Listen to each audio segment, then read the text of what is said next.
This is Charlie Milbert for Hit Exchange Media. I'm joined today by Eric Hibbs, Executive Editor of Hit Exchange. Eric recently coordinated a panel discussion by medical and information technology experts exploring strategies and tactics for adopting computerized physician order entry, commonly known as CPOE. Welcome, Eric. Thank you, Charlie.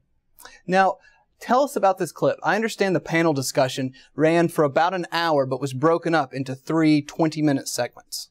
That's right, Charlie. In this first clip, our panel discusses the leadership aspects of adopting CPOE, namely defining the project, selling to key parties, and preparing to begin.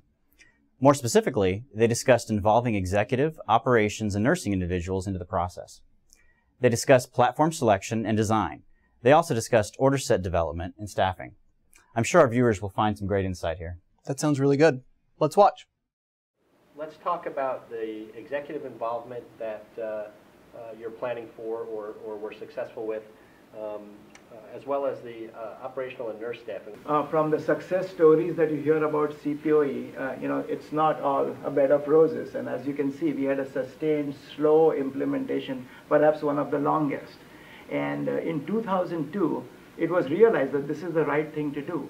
But perhaps the climate, the software, the systems, the hardware, the physicians were not mature enough. And then came the second phase around 2006, 2008. And to answer your question about leadership, at that time it was clear at the CEO level, at the board level, at the Med Executive Committee level, everyone said that this is the way to go. This is the right thing. We will do all it takes to support. Of course, that all, like you said, operationally has to be defined. But so it was very explicitly expressed that there was unequivocal support at the highest nursing, physician, CMO, CEO, board, and Med Exec Committee.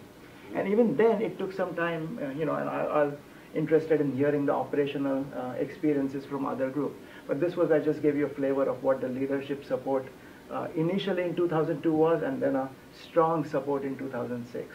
That helped, leverage us to a successful launch. Great. I would agree. It does take the level at the highest level, at the board level, at the senior management, executive team level.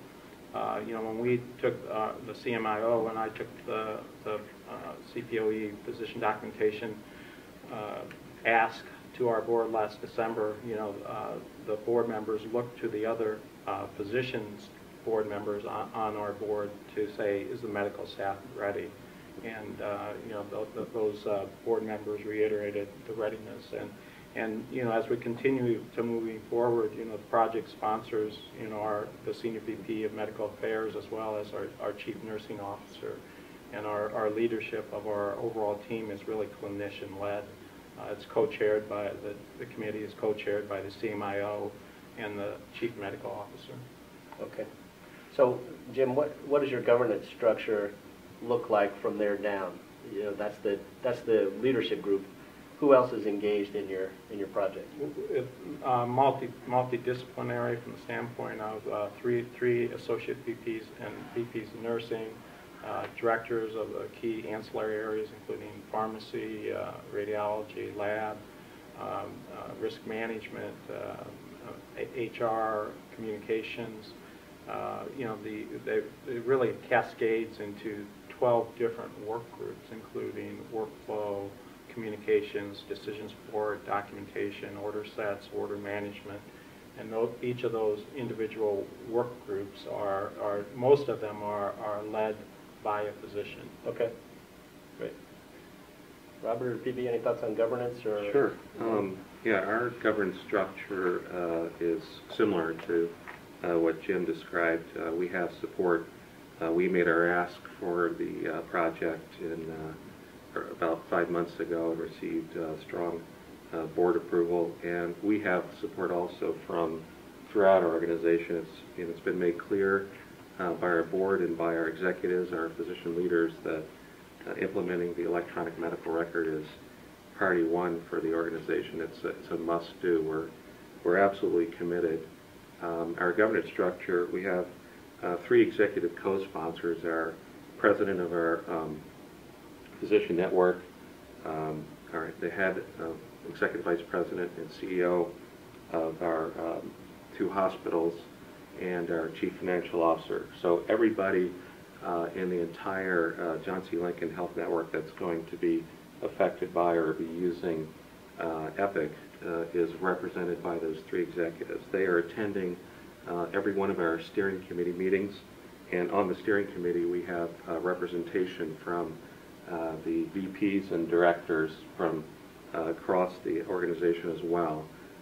They all signed off on our project charter, on the scope, timeline, so there's a very, very strong commitment. We have a number of committees as well. We have a nurse champion that's been defined to work pretty dedicated to support us, as well as a physician champion, which I know we'll get into a little bit later. And as far as sort of getting strong involvement from the executives and the operations, we've made accountability very clear. So all of our executives have objectives, a small number of objectives that they need to meet each year as part of advancing our business plan.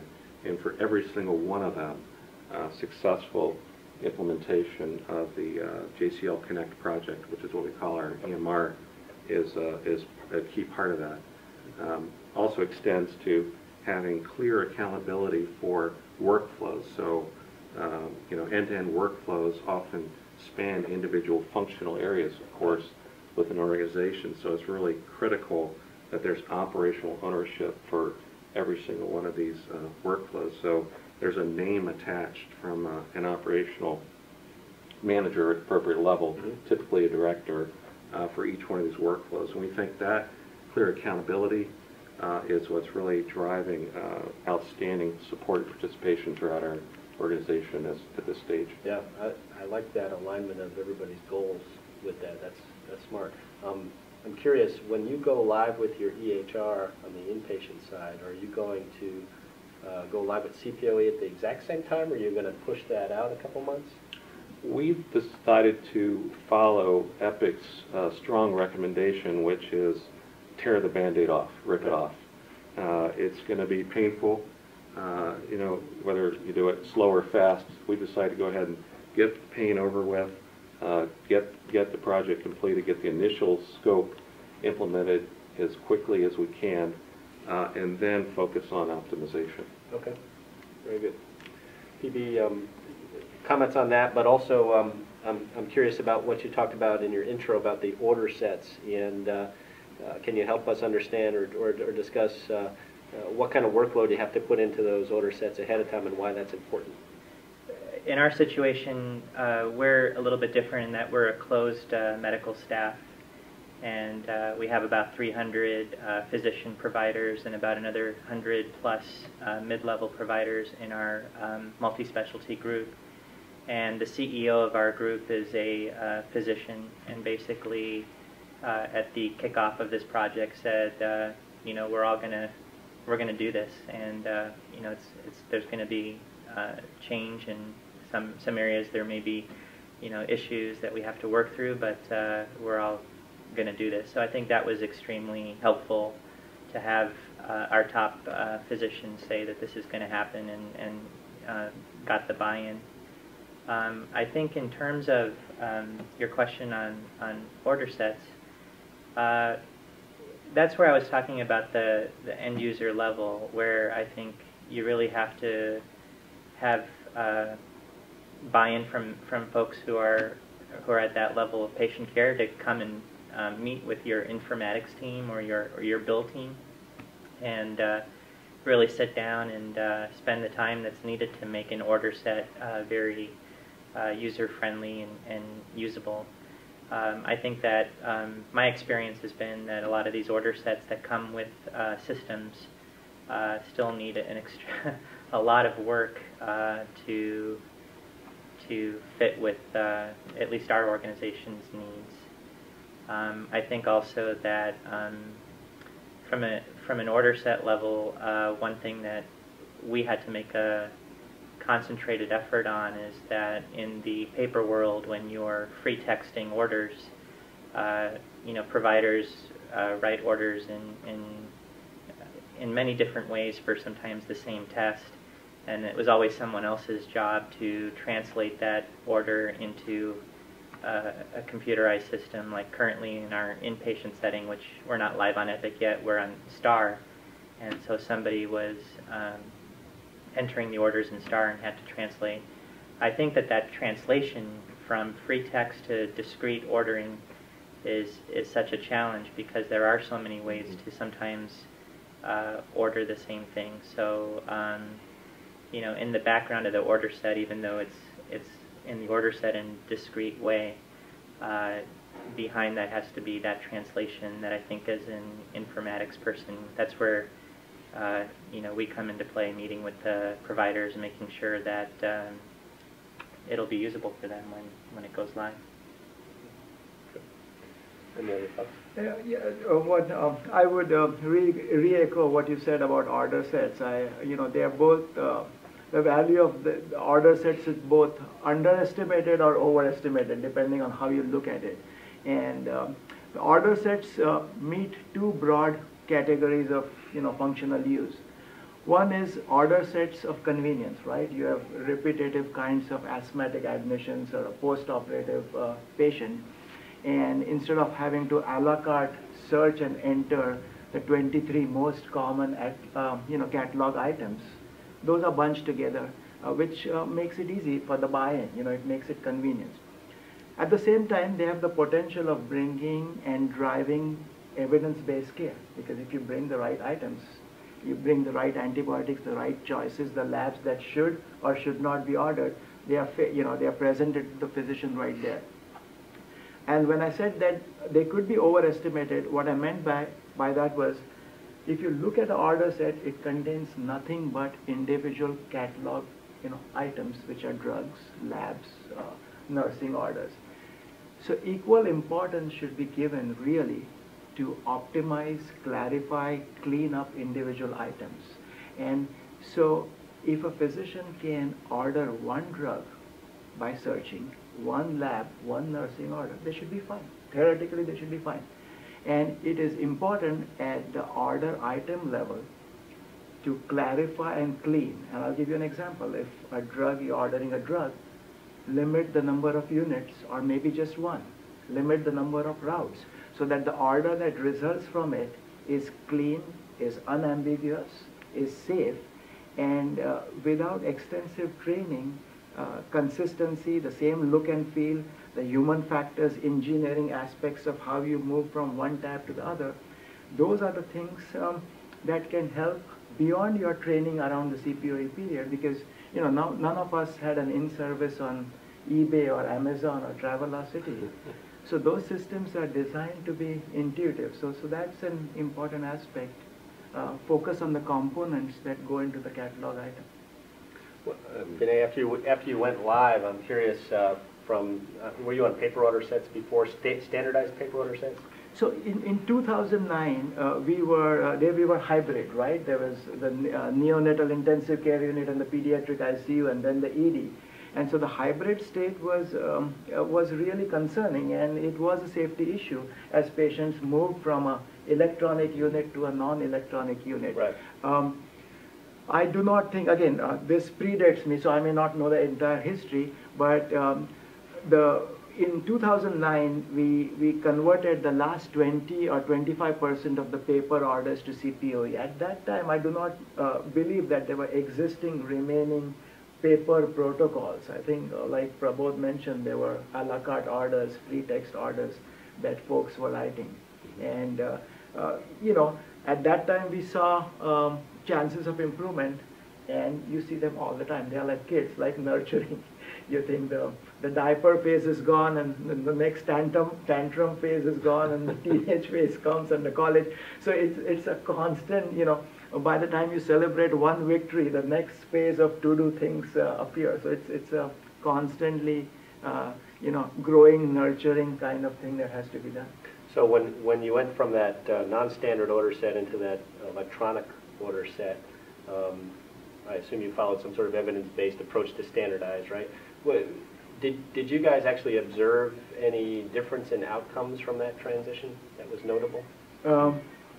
I'll have to think back and see. What we did is we did analyze our orders for medication errors before, you know, illegible orders, delay in orders, turnaround time. I do not know if we specifically looked at evidence-based practices before and after. And I think you raise an important question when we talk of operational issues and staffing issues.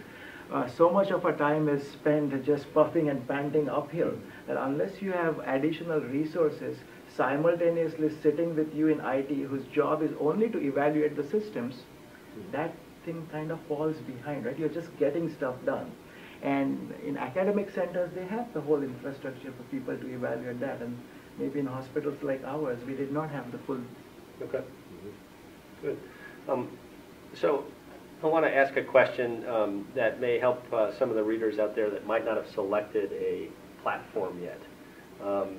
You know, what types of criteria do you take into consideration, if you will, or you know, what process do you recommend that others follow in selecting a tool that will meet the needs for CPOE and the broader needs? You know, our organization has been using McKesson solutions for a fair number of years, primarily on the nursing side, and I think as the marketplace has really kind of evolved, you know, we really didn't look at other options when we were at that point. We had such a significant investment in our core clinical systems. The approach that we took, you know, in preparation over last year was to provide introduction of what the tool would be to a fair number of physician constituents in a variety of forms, both the CPOE offering as well as the physician documentation offering, and then